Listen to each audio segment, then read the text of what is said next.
Hey everyone, this is Larry with Today I Feel Like. Every year I try and plan out some of my larger purchases so I can have an idea of how much money I need to save and how much I'm going to spend.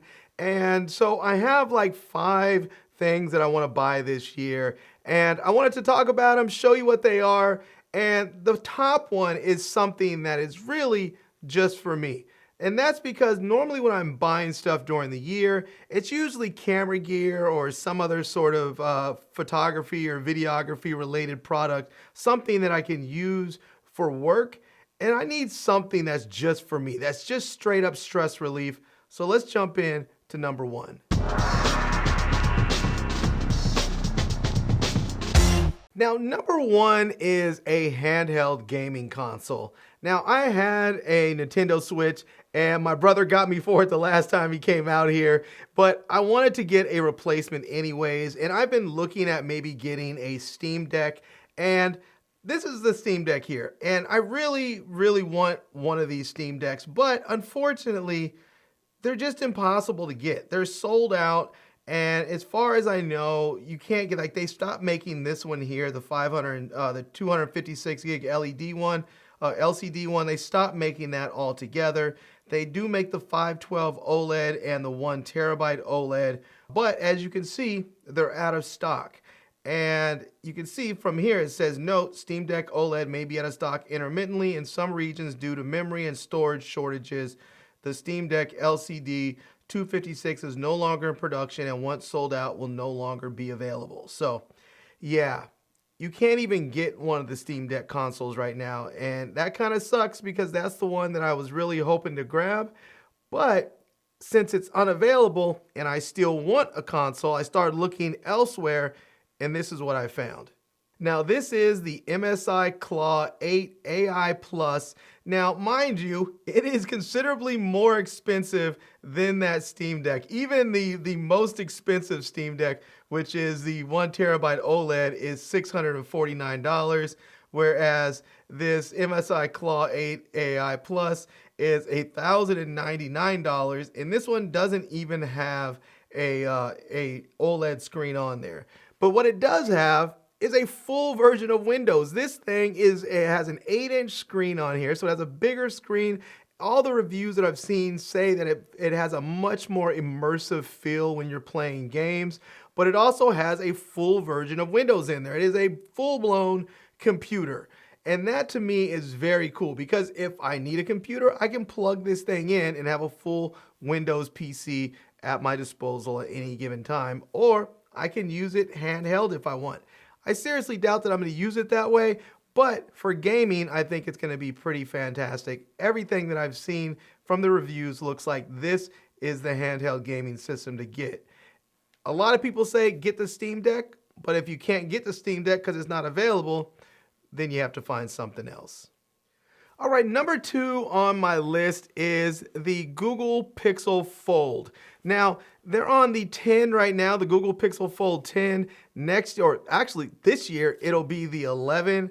And normally, I don't get the Pixel phones or the Pixel Folds because their trade-in values just generally suck. And when you don't have good trade-in values, it just makes your phone more expensive for people to buy it. Now, the price may actually be the same as other phones. So for instance, I have here a Samsung Galaxy Z Fold 7. And you can get a Z Fold 7 starting at like $17.99, I think it is. Now, the Google Pixel Fold is also around $17.99, except when they don't give you good trade-in values, you end up having to come out of pocket more. When I bought this phone, I ended up getting like $1,000 trade-in for my Z Fold 6, and then they offered like another $300 discount, and then it was a veterans discount. I ended up only paying a couple $100. Let me show you what Google does. So this is Google's store website. This is the Pixel Fold right here, and we can see $17.99. That's where it's starting off at. I actually want one of the higher capacity phones, so I don't need it. It may actually even cost me a bit more. I don't know if it even gives me that option, but let's just go ahead. We'll hit buy. And there we go. We'll let's see if we choose. Nope, we can't choose Jade because that won't give us the 1 terabyte. So if we go ahead, we'll hit Moonstone. 1 terabyte is going to be $2,149. Just absolutely crazy. I'm going to go ahead and go unlocked. And then I'm going to go ahead and hit get estimate to trade in my phone. And I'm going to choose I'm going to go ahead and select my phone. I'm going to choose the S25 Ultra because that's what I would trade in. And it is a 1 terabyte version. And yes, it's in good shape. And look at that. They're only going to give me $425. That's less than half of what Samsung's offering right now on that phone as a trade-in towards the S26 Ultra. And when they come out with the new Z Fold, it's probably going to be off. They're probably going to offer around $900 to $1,000 to trade in towards the new Fold. That's generally what they do. So even though the phones may be the same price, when you factor in the higher trade-in values, it's just much cheaper to end up, much cheaper out of pocket to buy the Samsung phones. But I said I want to try the Google Pixel Fold. So this year, even though the trade values suck, I'm likely going to get it. And I may not even trade the phone in. I may trade the phone in somewhere else or sell it or do whatever. But I'm going to get the Google Pixel Fold 11 later this year. Now, next up on this list is the DJI Osmo Pocket 4. Now, I have been shooting with the Pocket 3 since it came out, like literally the same day. I pre-ordered it. I think I got it like that day or a day earlier or something like that. And I have been shooting with that camera nonstop. It is a fantastic camera. There's so much that it does for me as far as being able to vlog with it, being able to use it for B-roll. They've continued to push updates that have made the camera better throughout the time that I've had it. And I'm really looking forward to the new version of it when it comes out. Hopefully it's good.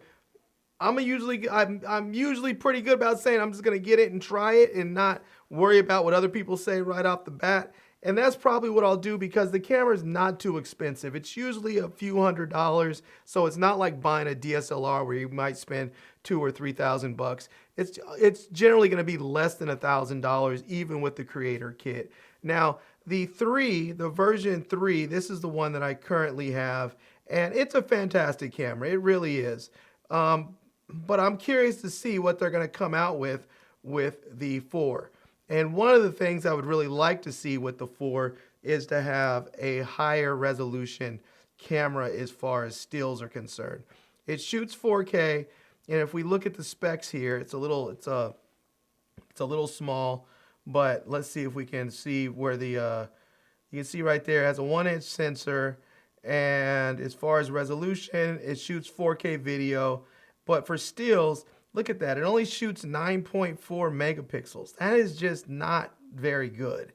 I really hope that they allow us to have like maybe 24 megapixels. That would be fantastic. Even 18 would do.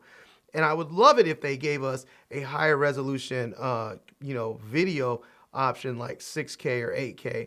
8K might be pushing it with the 1-inch sensor, but 6K, I think they can do that. Anyways, the DJI Osmo Pocket 4, when it comes out, I'm getting it. Now, number 4, I want a long lens. Now, I do have a 100 to 400 lens for my Sony system, but it's not really long enough if you really want to do some like bird photography.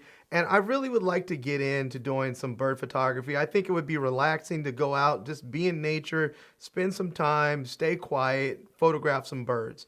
Now, I started shooting with some Nikon cameras this year, or last year, excuse me. I bought the Nikon ZR and a Nikon Z6 and I would like to buy this lens. This is the Nikkor Z180 to 600 millimeter lens, and you can see this is from their refurbished shop. And when I first saw this, I should have bought it, but I didn't even think anything about it. I just figured, it'll be there. And then I went back to buy it, and boom, it was out of stock. And apparently, when it went out of stock, there was a sale. So right here, it's showing $1,359.95. And with that sale that they had, it had dropped the price down to like $1,100. And that thing When that sale hit, those things were out the door like hotcakes, and it has not been back in stock for the refurbished ones since. Now, I don't know if they're going to get more refurbished ones. I don't know, but I like, after you see that price, it's hard to go and say, okay, I'm going to spend $2,100 on a brand new one. Now, here's the other dilemma, is that I shoot both with Sony and with Nikon. I usually shoot two systems at one time. I usually have one for work, one for personal stuff, and it sort of helps me keep them separated in my mind. But I have my Sony stuff, and with the Megadap adapter, I can actually put my Sony lenses on my Nikon cameras with full autofocus functionality and everything. It works like it's a native lens. It is really quite amazing. So my thought is, if I can't get this Sony lens refurbished on a discount like this, then maybe what I'll do is actually come back in here and go over and then start looking at getting a Sony 200 to 600 lens. It's going to have the same apertures, same focal length on the long end. It is more expensive, but maybe I can find a good deal and get this thing. I've seen some prices like around $1,600-1,700. Now, the thing is, if I get the Sony lens, it does give me the ability to shoot both this lens with my Sony cameras and my Nikon cameras. Whereas if I buy the Nikon lens, then I'm really stuck with just using my Nikon lenses for bird photography. And so, I don't know, maybe it's divine providence or something that that lens was out of stock and hasn't been back in stock, because now that I've started thinking of it like that, I'm leaning really heavily towards getting the Sony lens. Now, last but certainly not least, well, let me say kind of last, sort of last, but I have long wanted a monitor recorder, and so I have wanted and looked at the Atomos Ninja, and I finally decided I'm going to go ahead and get one. Now, normally when I'm shooting on the job, or if I'm doing interviews or something and I'm filming video, I will use a monitor. Now, if I'm just vlogging and I'm filming myself, I don't often do it. If I'm in the studio like I am right now, I actually have a monitor on top of the camera. But there are times when I've been out filming something or shooting photos and doing a video for my channel here for you guys, and I wanted to show what the menu systems looked like inside of a camera, and I haven't really been able to do that really easily. Now, using a monitor recorder like an Atomos Ninja will allow me to actually record and show what's happening on the inside of my camera with the menus and all that stuff there. Or if I want to show me doing a photo shoot and you can see where the focus boxes and everything hits and all my settings, it makes it much easier to do that when you have a monitor recorder. Now, this is the one that I am looking at right here. I'm looking at the Ninja TX, the 5-inch HDMI 12G SDI with Wi-Fi monitor recorder. You can see it's $9.99, comes with camera controls, and I want this kit right here actually because I want the sunshade, I want the little hot shoe mount right there, so that I can have that hooked up right there. So it's about a little over $1,000, about $1,100 for the monitor. You know, people might think that's crazy. It's expensive because monitors you can get some for very cheap, but this one here is not just a monitor. It is also a recorder, and you can use this thing over Wi-Fi if you want to send the signal to a different receiver or monitor, so that if you have like a producer or something, you can have a separate monitor hooked up for them that they can use.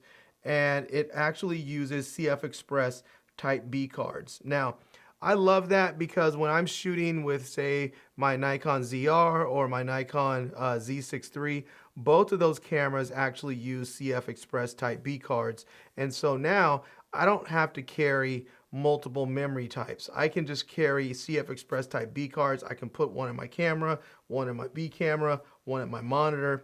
I'm good to go. Or if I'm just shooting with one camera, I don't have to worry about carrying around some SSD for the monitor recorder. I can just bring my my CF Express Type B cards, put one in the camera, one in the monitor, and I'm good to go. So anyways, this is the Adamas Ninja TX5, and yeah, I'm gonna get one of these.